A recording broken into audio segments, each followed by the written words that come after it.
It just seems like on a daily basis, we are hearing about incursions, hacks, worms, computer viruses, your information being put at risk. This is a story that is absolutely almost gobsmacking.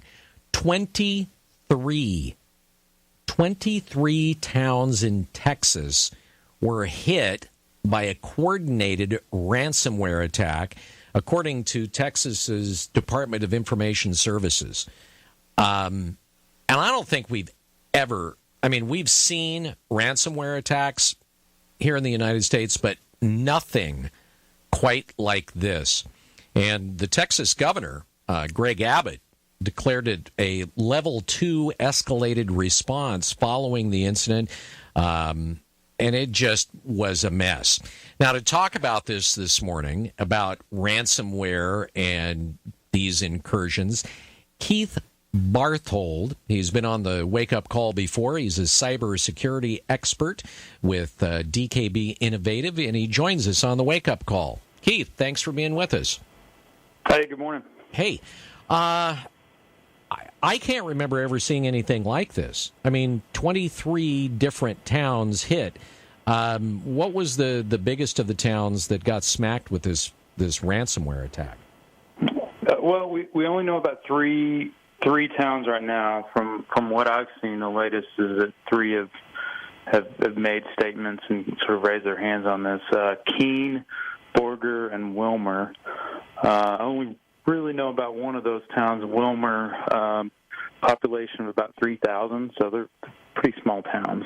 Okay, so they're small towns. Obviously, the idea being that the smaller towns are not going to have, let's say, the firewall infrastructure to prevent this kind of thing from happening. I would assume that would be the reasoning why it were smaller towns that was attacked, right? Yeah, so a couple pieces. One, cyber defense is complex. It's expensive. These are towns with what I would assume would be a pretty small IT budget and pretty low investment in cyber defenses. The other common denominator we're seeing coming out about these towns is that they have, at least at this point, appear to have all been using the same managed IT services company. And so what it looks like could be happening is that an IT service provider was attacked, and that's a high-profile target. Mm-hmm. That's the one thing that keeps me up at night, right? As an IT service provider and as a managed security provider, is that if a company like mine gets hacked, then they have control and the keys to the kingdom with all the clients they're serving, and it seems that may be the case here, that provider was attacked, and then all 20 of these municipalities were ransomware as a result. So for folks that are not familiar with what ransomware is, give the brief description. So it's essentially like a virus. It's a type of malware. It infects the system, and then usually has a timer on it, to where it will activate and encrypt all of the files on a person's system, and then display a message that your files have been encrypted. You can't access them. You've got to pay us in Bitcoin, which is a untraceable currency, in order to get access to your files. Latest reports I've seen is that in this case, the hackers are asking for about $2.5 million in Bitcoin to decrypt the files and restore back the system.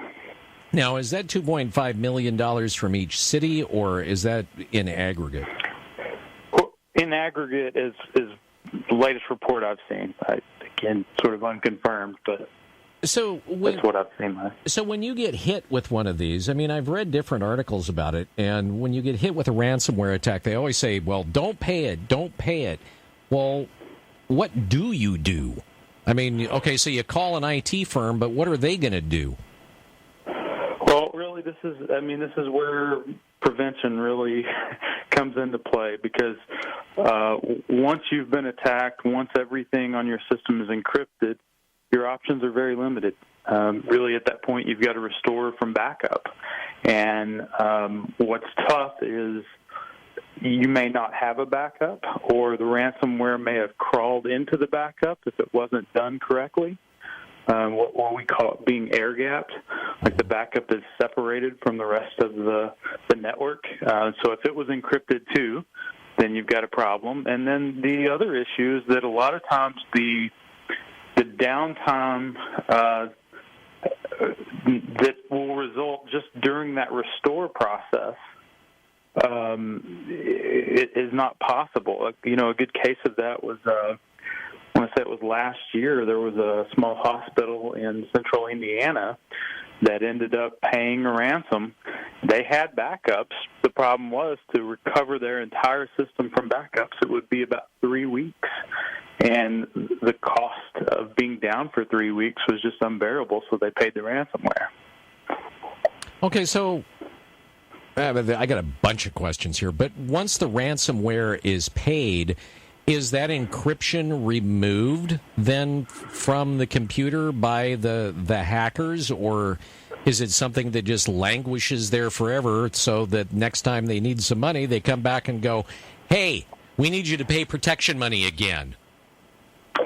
Yeah, I mean, it's really sort of a flip of the coin. I mean, you got to remember that we're negotiating with terrorists, essentially. Mm-hmm. You're paying a ransom no differently than it would be for, let's say, a kidnapping. There's no guarantee that your data is going to be restored, that you're going to get that back. And so it may be, you know, in a case like this, you pay $2.5 million, and then you get a pop-up that says, just kidding, we're going to need $5 million the second round.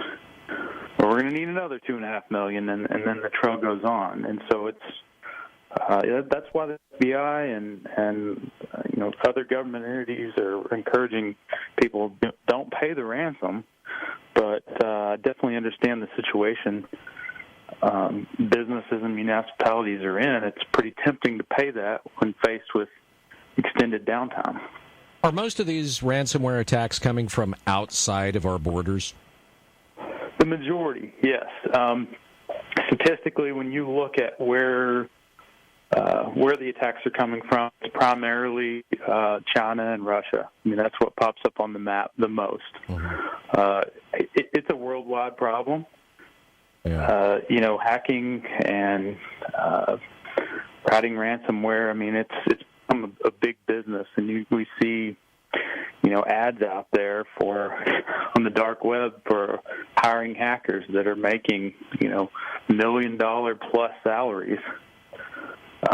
You know, very illegally doing this, and they can do it, you know, inside a country like China that doesn't have extradition treaties with the U.S. Mm-hmm. And there's very little consequence. Keith Barthold joining us on the Wake Up Call this morning. He's a cybersecurity expert. Yeah, I look at this and I go, well, okay, how many, I mean, does anybody have any estimates as how many businesses have been attacked by these ransomware viruses in the United States? I don't have those stats in front of me, but I know some of the numbers that I've seen is you know, over 1,000 entities per day that are breached in some form or fashion. Now that's a combination of ransomware or data theft. But yeah, you're looking at around 1,000 a day. There's estimates that say by the end of the year the damage is caused by hacking and ransomware going to be at an estimated $11.5 billion. Holy cow. All right, briefly, somebody owns their own business, small, medium-sized business. What do they do to protect themselves? What can they do to, you said the measures, mostly what you need to do is be preventative. All right, what do you do? Yeah, so there's there's a lot. I mean, what we do at DKB Innovative is really implementing best practices and taking a standard around security best practices. NIST is one of those. Our government has published a list of best practices and created a framework that most of your banking organizations and Department of Defense and other government entities are using. We embrace that same approach. When you really simplify that and bring it down and go, okay, there's 200 and something best practices, let's just boil it down to a handful that we can implement easily. One is multi-factor authentication, on email, and any sensitive data access, making sure that that's in place. Having really good password hygiene, not using complex passwords, not using the same passwords, and then training your users and putting filters in place so that malicious links stay out of your organization. And when they do infiltrate into your email, your users know not to click those.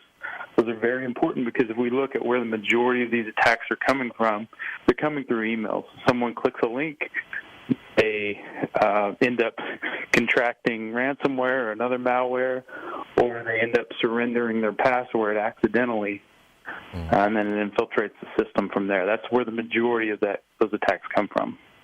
All right. Hey, Keith, appreciate you joining us on the Wake Up Call this morning. By the way, DKBinnovative.com. You can find out more information about what Keith does. Keith, thanks for being with us this morning. We appreciate it. You bet. Thanks for having me. All right, you take care. Keith Barthold on the Wake Up Call this morning.